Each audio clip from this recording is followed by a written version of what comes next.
Bruce லீ. பேரை கேட்ட உடனே சும்மா அதறதில்ல. நவம்பர் 27, 1940 அமெரிக்காவின் சான் பிரான்சிஸ்கோ மாகாணத்தில் சீன தம்பதியினருக்கு லீ ஜான் ஃபேன் பிறக்கிறார்.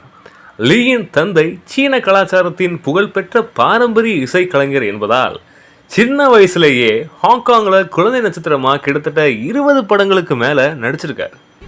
வளர வளர லீ தெருக்களில் சண்டையிட ஆரம்பிச்சிட்டார். தன்னை தானே தற்காத்துக் கொள்வதற்கு சீனாவில் புகழ்பெற்ற மாஸ்டரான ஐபி மேனிடம் குங்ஃபு கத்துக்கிறாரு. நம்ம எல்லாருக்கும் தெரிஞ்ச மாதிரி தலைவன் குங்ஃபுல ஜித்தா இருந்திருக்காப்ல. தலைவர் இப்படி அதிரடியாக சுத்திட்டு இருக்கிறதுனால அவருடைய எதிர்காலத்தை கருத்தில் கொண்டு லீயுடைய அப்பா ப்ரூஸ் லீயை அமெரிக்காவுக்கு அனுப்புறாரு.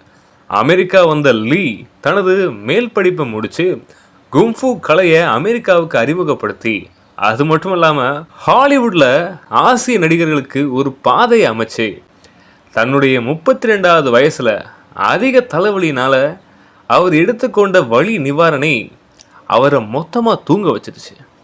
இன்னைக்கு வரைக்கும் ப்ரூஸ்லியோட ஃபாலோவர்ஸ் பலர் அவருடைய இறப்பில் மர்மம் இருக்கிறதா சொல்கிறாங்க. ஆனால் குறுகிய காலம் வாழ்ந்திருந்தாலும் அவருடைய வாழ்நாளை அவர் செவ்வையாக பயன்படுத்தியிருக்கார் என்று தான் சொல்லி ஆகணும்.